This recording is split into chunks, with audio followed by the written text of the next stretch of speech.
नमस्कार। चित्तौड़ दर्शन में आज समाचार में पुनः आप सभी का स्वागत है। नजर डालते हैं आज के समाचार जो चित्तौड़गढ़ के समीप मानपुरा में गत दिनों एक घर से लाखों रुपए की नकदी एवं जेवरात चोरी हो गए थे। इस मामले को लेकर पुलिस कोतवाली चित्तौड़गढ़ में प्रकरण दर्ज किया गया। पुलिस ने इस मामले का अनुसंधान करने के बाद इस चोरी के मामले में 2 आरोपियों को गिरफ्तार कर लिया और उनके कब्जे से चुराई गई नकदी भी जब्त कर ली। चित्तौड़गढ़ के समीप मानपुरा गांव से गत 23 दिसंबर को एक घर से दिन दहाड़े हुई चोरी के मामले में कोतवाली चित्तौड़गढ़ थाना पुलिस ने 2 आरोपियों को गिरफ्तार कर लिया, जिनके द्वारा 23 दिसंबर को एक घर से लाखों रुपए की नकदी एवं जेवरात चोरी किए गए थे। कोतवाली थाना पुलिस ने इस प्रकरण में मानपुरा निवासी दिनेश पुत्र राधेश्याम कुमावत एवं घटियावली निवासी नीतीश कुमावत पुत्र हरिशंकर कुमावत को गिरफ्तार कर लिया। इनके कब्जे से चुराई गई नकदी भी जब्त कर ली। बताया जाता है कि इन दोनों को सट्टे एवं ऑनलाइन गेम की लत पड़ चुकी थी, जिसके कारण इन पर काफ़ी कर्जा भी हो गया था एवं लोगों से इन्होंने काफ़ी पैसा उधार ले लिया था, जिसको लेकर लोग तकाजा कर रहे थे और इसी कारण इनके द्वारा मानपुरा में एक घर से दिन दहाड़े चोरी की इस वारदात को अंजाम दिया गया। चित्तौड़गढ़ जिले के विभिन्न पुलिस थानों द्वारा गत दिनों कई प्रकरणों में नारकोटिक्स पदार्थ जब्त किया गया। यह पदार्थ अब न्यायालय के आदेश पर चित्तौड़गढ़ जिले के निम्बाड़ा में स्थित एक सीमेंट फैक्ट्री में नष्ट कर दिया गया। इस दौरान उदयपुर रेंज के आईजी, जिला पुलिस अधीक्षक एवं विभिन्न पुलिस थानों के थाना अधिकारी आदि भी मौजूद थे। चित्तौड़गढ़ जिले के 9 पुलिस थानों में जब्त शुदा अवैध डोडा चूरा एवं गांजा को न्यायालय से भौतिक सत्यापन एवं निर्णय के बाद सोमवार को औषधि यवनन समिति द्वारा निम्बाड़ा स्थित एक सीमेंट वर्क्स की क्लीन में जलाकर नष्ट किया गया। पुलिस द्वारा लगभग 50 क्विंटल अवैध डोडा चूरा एवं गांजा को नष्ट किया गया। नष्टीकरण में एक प्रकरण में कपासन पुलिस थाना में जब्त 10 क्विंटल से अधिक गांजा का रेंज आईजीपी की उपस्थिति में निवारण किया गया। इस दौरान महानिरीक्षक पुलिस उदयपुर रेंज गौरव श्रीवास्तव के साथ ही जिला पुलिस अधीक्षक मनीष त्रिपाठी एवं संबंधित 9 थानों के थाना प्रभारी, माल थाना प्रभारी, कार्यप्रणाली शाखा प्रभारी आदि मौजूद थे, जिनकी उपस्थिति में आवश्यक रिकॉर्ड मिलान करने के बाद मादक पदार्थों का वजन किया गया और उसके बाद संबंधित माल के वजन करने एवं नष्टीकरण की पूरी प्रक्रिया पारदर्शी हो, इसके लिए संपूर्ण कार्रवाई के समय फोटोग्राफी एवं वीडियोग्राफी करवाई गई। उसके बाद इसका नष्टीकरण किया गया। पुलिस द्वारा समय समय पर न्यायालय के निर्णय के बाद इस तरह नारकोटिक्स पदार्थ को अलग अलग सीमेंट फैक्ट्री के क्लीन में जलाकर नष्ट किया जाता है। पूर्व में भी इस तरह के कई मामलों में यह पदार्थ नष्ट किया जाता रहा है एवं 29 प्रकरण में जब्त शुदा यह अवैध मादक पदार्थ था, जो कि पुलिस द्वारा जब्त किया गया और बाद में इसे नष्ट कर दिया गया। शीतकालीन अवकाश के बीच प्रतिदिन गत कुछ दिनों से चित्तौड़ दुर्ग का भ्रमण करने के लिए आ रहे पर्यटकों का सिलसिला सोमवार को भी बना रहा एवं सोमवार को भी गत कुछ दिनों की तरह जाम की स्थिति शहर में भी देखने को मिली। दुर्ग मार्ग पर जाम के कारण शहर के लोगों को भी परेशानियों का सामना करना पड़ रहा है, लेकिन सोमवार को स्थिति यह थी कि दुर्ग पर इतने अधिक वाहन आ गए कि दुर्ग के नीचे पाटन पोल के पास काफी देर तक पुलिस को इन वाहनों को रोकना पड़ा, क्योंकि दुर्ग पर वाहन खड़े रखने की भी जगह नहीं थी। वहीं इस स्थिति के बीच कई ऑटो चालकों ने भी अपनी कमाई को लेकर एक नया तरीका ढूंढ निकाला। कई पर्यटक ऐसे भी थे जो कि अपने वाहन लेकर तो चित्तौड़गढ़ पहुंचे, लेकिन इस जाम के कारण उन्होंने अपने वाहन नीचे ही खड़े कर दिए और पैदल व दूर भ्रमण के लिए आदेश जाते हुए दिखाई दिए। देश के विभिन्न राज्यों से इन दिनों बड़ी संख्या में पर्यटक राजस्थान भ्रमण करने के लिए आ रहे हैं।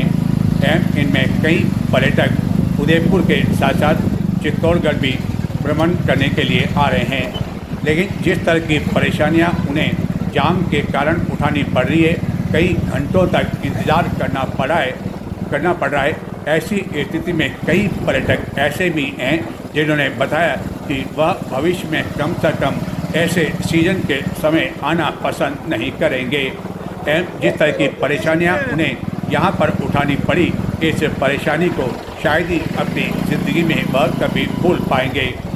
गत कुछ दिनों से प्रतिदिन चित्तौड़ मार्ग पर इसी तरह जाम की स्थिति देखने को मिल रही है। अब तक यह जाम दुर्ग मार्ग पर ही देखने को मिला करता था, लेकिन इस पर्यटन सीजन में यानी कि नव वर्ष जब दस्तक दे रहा है, तो ऐसी स्थिति में कई स्थानों पर शीतकालीन अवकाश आरंभ हो चुके हैं। कई पर्यटक अपने पूरे परिवार के साथ इन दिनों विभिन्न पर्यटन स्थल के भ्रमण के लिए निकले हुए हैं, जिनमें कई पर्यटक चित्तौड़ दुर्ग भ्रमण करने के लिए आ रहे हैं। लेकिन हालत यह है कि दुर्ग मार्ग के साथ साथ दुर्ग के ऊपर जहाँ पर्यटकों की काफ़ी अधिक वाहनों की आवाजाही देखने को मिल रही है, वहीं शहर तक भी पर्यटकों का वाहनों का जाम लग रहा है, जिसके कारण शहर वासियों को भी अब परेशानियों का सामना करना पड़ रहा है। लेकिन इसके अलावा और कोई रास्ता भी नहीं है जिसके कारण पर्यटकों को राहत पहुंचाई जा सके, क्योंकि दुर्ग आने जाने के लिए एक ही रास्ता होने की वजह से जब सीजन का समय होता है तब इसी तरह की परेशानियां देश के विभिन्न स्थानों से आने वाले पर्यटकों को उठानी पड़ती है। कई पर्यटक अपने निजी वाहन लेकर यहाँ पहुँचे, लेकिन इस जाम के कारण उन्हें पैदल दुर्ग आने जाने के लिए मजबूर होना पड़ा। ऐसे ही कुछ पर्यटक हम देख रहे हैं कि पैदल आप आए हैं, तो क्या कारण कि पैदल आपको किले पे इतना दूर? यही है कि सर ऊपर जाने के बाद में भाड़ा इतना ज़्यादा मांग रहे हैं टैक्सी वाले कि मतलब डिस्टेंस तो 3 किलोमीटर का ढलान भी है, लेकिन वो ये समझ रहे हैं कि पैसेंजर ऊपर आके फंस गया है, अब ये तो पैसा देगा ही देगा और कोई सोल्यूशन नहीं है। तो जयपुर से आप यहाँ तक कैसे आए? यहाँ तो हम लोग सांवरिया से दर्शन करने आए थे। नहीं, किससे आए? मतलब बस से आए या अपने व्हीकल से आए? अपने साधन से ही आए थे बुक करके जी। फिर उसने क्या है कि हमने बुकिंग सांवरिया सेट से यहाँ चित्तौड़गढ़ तक का लिया था, किला तक का। फिर ऊपर जो टैक्सी वाला जो सिस्टम है वो सही नहीं लगा। क्या कितना किराया मांग रहा था? वो 150 रुपये पर पर्सन मांग रहा है किराया, पर पैसेंजर नीचे आने का? नीचे आने का 3 किलोमीटर। हाँ हाँ। और ऊपर के आपके अनुभव कैसे रहे? आप तो राजस्थान के ही हैं, कई जगह आप गए होंगे, ऊपर के भी एक्सपीरियंस अच्छा ही है। चित्तौड़गढ़ का किला नहीं, भीड़ की यदि बात करें, जो जिस तरह वहाँ काफ़ी ट्रैफिक भी आज रोका हुआ है 4-5 दिनों से, उसके बारे में किस तरह का आपका अनुभव रहा? हाँ, क्योंकि पैदल आपके साथ छोटा बच्चा भी है। हाँ, ट्रैफिक की वजह से परेशानी तो है ही। जी जी। लेकिन अब सोल्यूशन भी तो क्या है, सिंगल रास्ता है तो ट्रैफिक तो रोकना ही पड़ेगा, प्रशासन को भी उसको कंट्रोल करना है, और एक साथ छोड़ दे दोनों तरफ से साधन तो वही परेशानी है। तो मेन बात वही है कि मतलब एक रास्ता होने के कारण ये परेशानी है। सिंगल रास्ता होने की वजह से परेशानी है। चलो ठीक है सर, थैंक यू। पर्यटकों की इस परेशानी के बीच ऑटो रिक्शा चालकों ने सोमवार से एक नया तरीका ढूंढ निकाला। दुर्ग मार्ग पर पाडन पोल के अंदर कई ऐसे ऑटो रिक्शा हमें खड़े दिखाई दिए, जो कि पैदल पर्यटक जब अपने वाहन नीचे खड़ा करके दुर्ग पर जा रहे हैं, तो ऐसे ऑटो रिक्शा चालकों द्वारा पर्यटकों से मनमाना किराया वसूलकर उन्हें पाडन पोल के अंदर से यहाँ से बिठाकर दुर्ग भ्रमण करने के बाद पुनः इसी स्थान पर छोड़ा जा रहा है, क्योंकि उन्हें पता है कि यदि वह इन पर्यटकों को दुर्ग के नीचे छोड़ने गए तो जाम में वह फिर से फंस जाएंगे, जिसके कारण वह अपने वाहनों को इसी स्थान पर खड़ा कर रहे हैं और यहीं से पर्यटकों को ले जाकर यहीं पर उतार रहे हैं। इस तरह वह अपनी कमाई का एक नया तरीका भी ढूंढने में सफल हुए हैं। कई ऐसे ऑटो रिक्शा हमें यहाँ से खाली दिखाई दिए। पर्यटकों को यह कहते यहाँ पर उतार रहे हैं कि इसके आगे उन्हें जाने की मनाही है, जबकि कारण दूसरा है। और ऐसे कई पर्यटक इस तरह पर्यटकों को दुर्ग की ओर ले जाते हुए हमें दिखाई दिए। पर्यटकों की इस परेशानी के कारण कई ऐसे पर्यटक हैं जो कि अपने वाहनों को बीच में से ही मोड़कर पुनः बैरंग लौटते हुए दिखाई दिए, जिन्होंने बताया कि उनका आगे से भी शेड्यूल निर्धारित है, होटल की बुकिंग है एवं अन्य कई तरह की बुकिंग भी उन्होंने करा रखी है। लेकिन जब जाम इतना ज़बरदस्त है तो वह पूरे दिन में भी शायद चित्तौड़ दुर्ग का भ्रमण नहीं कर पाएंगे। इसके कारण उन्होंने यहाँ से बैरंगी लौटना मुनासिब समझा। लेकिन सबसे बड़ा सवाल ये कि आखिरकार पर्यटकों को हो रही इस परेशानी से निजात कब मिल पाएगी, क्योंकि यहाँ आने वाले पर्यटक अपने साथ कम से कम जब इस तरह जाम में फंस जाते हैं, कई घंटों तक भूखे प्यासे परेशान रहते हैं, तो अच्छी याद लेकर तो साथ नहीं लौटते होंगे। और अब ये आवश्यक हो गया है कि एक और नया मार्ग का विकल्प चला जाए। एक और पर्यटक जब परेशान होते हैं, वहीं दूसरी और कलेक्ट्री चौराहे पर यातायात पुलिस कर्मियों की नज़र ऐसे वाहनों पर होती है जो कि चित्तौड़गढ़ या राजस्थान के बाहर के होते हैं एवं दूर से ही उन्हें देखकर अपने मोबाइल से उनका फ़ोटो खींच लेते हैं और बाद में उनके घर चालान पहुंच जाता है, मोबाइल पर चालान पहुंच जाता है। पर्यटक एक और परेशान, दूसरी और इस तरह यातायात पुलिस कर्मियों द्वारा कम से कम इस तरह का व्यवहार उचित नहीं कहा जा सकता है एवं कई वाहन चालकों को तो पता ही नहीं कि कब उनका फोटो खींच लिया गया।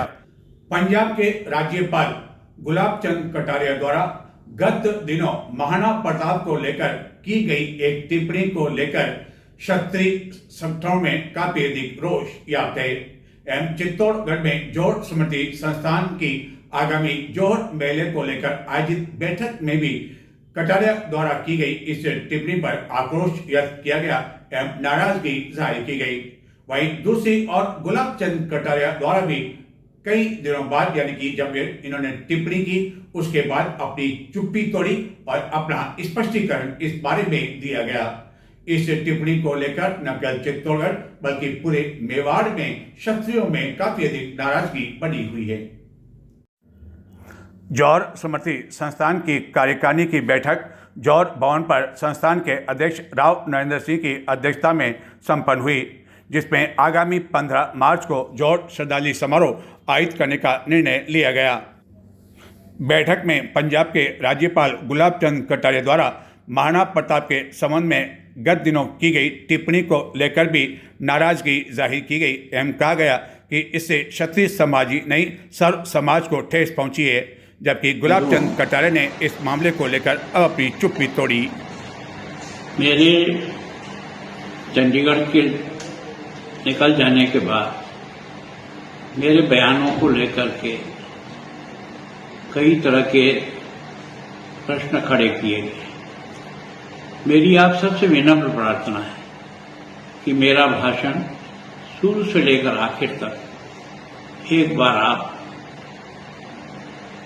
सुन लें, मेरे भावों को सुन लें, मेरे शब्दों को सुन लें, मेरे मन में प्रताप के प्रति कितनी श्रद्धा है, आस्था है, विश्वास है।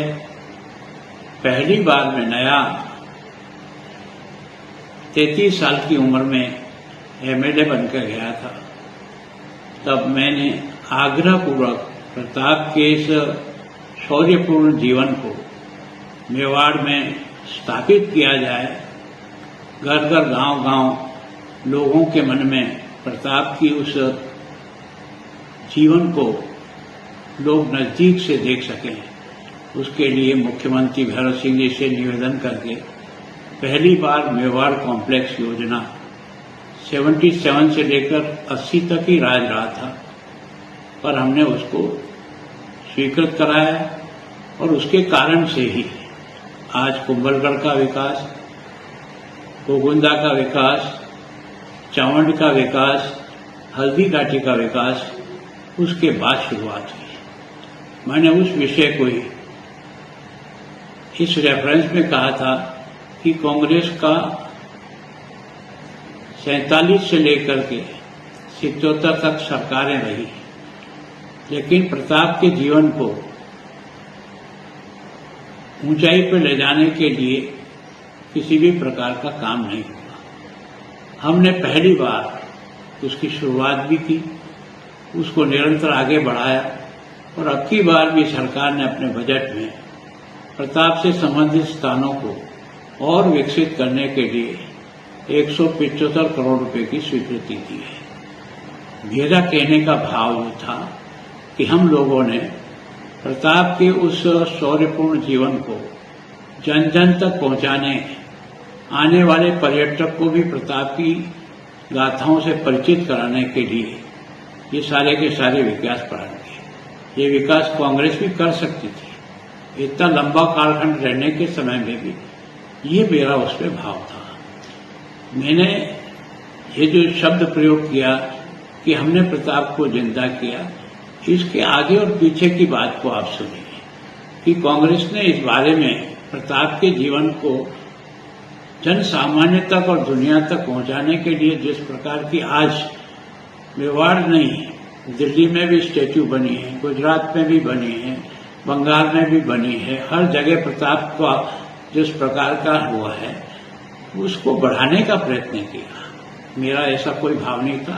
फिर भी अगर किसी को केवल ये कि हमने जीवित किया ये शब्द इतना सा टुकड़ा अगर आपको बुरा लगता है तो मैं इसके लिए क्षमा चाहता हूं कि मेरा भाव ये नहीं था कि हमने किया। हमने कहा कि हमने प्रताप को सब प्रकार से ऊंचाई देने के लिए जो भी प्रयत्न सरकार की तरफ से हो सकता था, और आप ये जितनी भी स्टैच्यू प्रताप की लगी हुई है, जहां भी लगी हुई है, उसका समय नोट कर लें कि कब लगी है, किस साल में लगी है।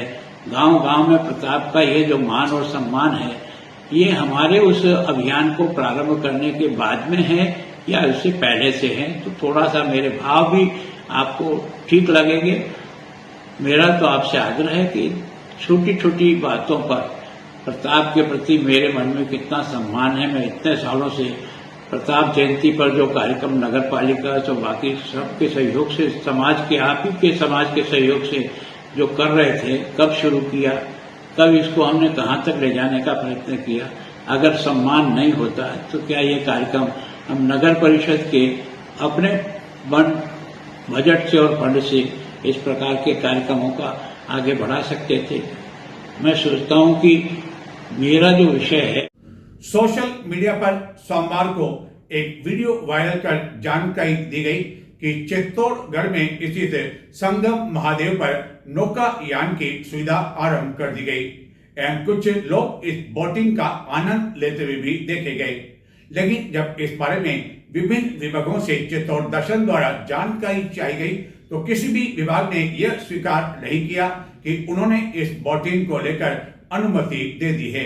तो फिर आखिरकार यह नौकायान जो आरंभ की गई है संगम महादेव में, वह किसकी अनुमति से प्रारंभ की गई? चित्तौड़गढ़ में स्थित एक पवित्र स्थान संगम महादेव, जहाँ की गंभीरी एवं बेड़त नदी का संगम होता है। सोमवार को सोशल मीडिया पर इस संगम महादेव को लेकर एक वीडियो वायरल किया जाता रहा कि संगम महादेव पर नौकायान सुविधा आरंभ कर दी गई है और आप लोग इस सुविधा का आनंद उठा सकते हैं। इसको लेकर चित्तौड़ दर्शन द्वारा जब जल संसाधन विभाग के साथ ही अन्य विभागों से इस नौकायान सुविधा, इसके शुल्क आदि के बारे में जानकारी चाहिए गई तो इन विभागों ने इस तरह की नौकायान सुविधा अपने स्तर पर आरंभ करने या इसकी स्वीकृति देने के बारे में स्पष्ट तौर पर इनकार कर दिया। तो फिर सवाल यह उठता है कि आखिरकार संगम महादेव में किसकी अनुमति पर यह नौकायान सुविधा आरंभ की गई, जिसमें कई लोग सवार करते हुए इसका आनंद लेते हुए देखे गए।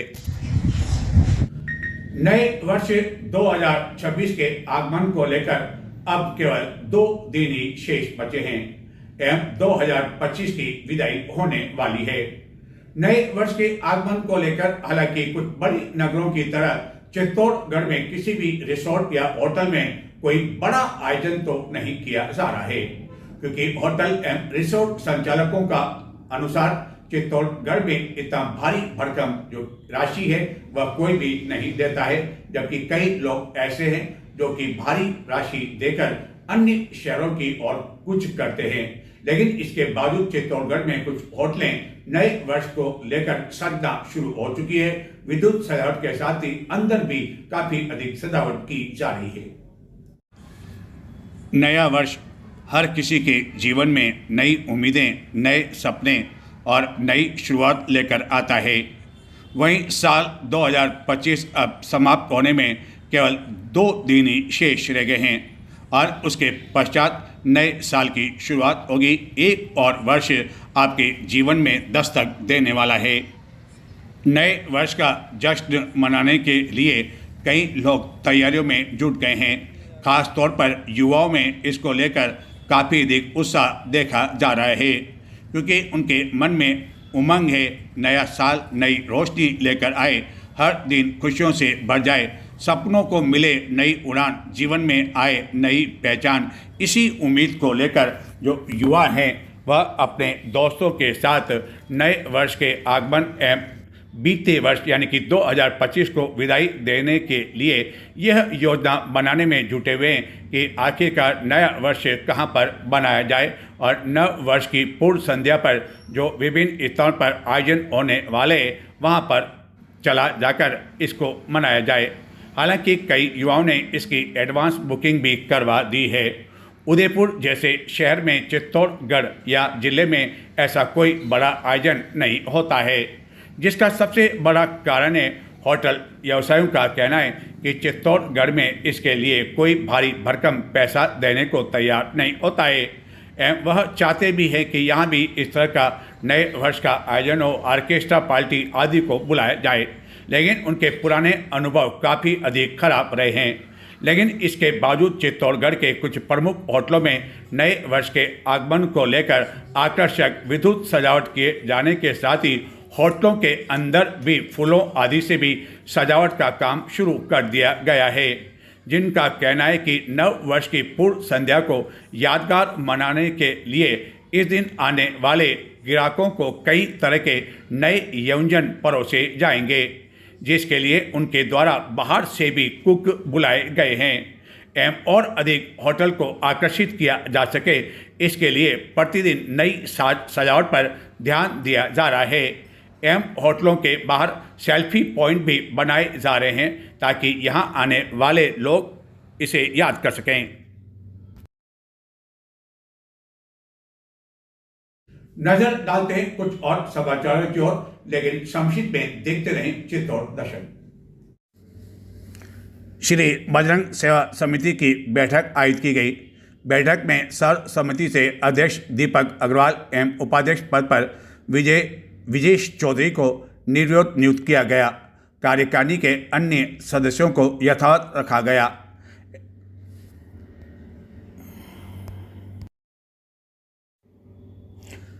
राजस्थान पंचायत शिक्षक विद्यालय सहायक संघ की बैठक संगठन के जिला अध्यक्ष एवं प्रदेश महामंत्री संपत लाल जाट की अध्यक्षता में आयोजित की गई, जिसमें कई मुद्दों पर विचार विमर्श किया गया एवं विभिन्न मांगों को लेकर मुख्यमंत्री के नाम ज्ञापन सौंपा गया। संगठन द्वारा चित्तौड़गढ़ के दौरे पर आए शिक्षा मंत्री से भी मुलाकात की गई थी। तो ये थे आज के समाचार। चित्तौड़ दर्शन पर रविवार को प्रसारित समाचारों के अंत में हमने आपको एक वीडियो दिखाया था और कहा था कि इसका जवाब दिया जाएगा सोमवार को, तब तक आप इस पर मंथन करें। यह जो वीडियो हमने आपको दिखाया था यह था गत दिनों संपन्न राष्ट्रीय स्वदेशी महोत्सव जो कि चित्तौड़गढ़ में संपन्न हुआ। वहां पर एक स्टॉल लगी थी पकौड़े की और उसी पकौड़े की स्टॉल में हमें जो पकौड़े हमने खाए वहां पर हमें इस तरह का पकौड़ा मिला जो कि हमने आपको बताया था। एक बार पुनः बताते हैं। नमस्कार।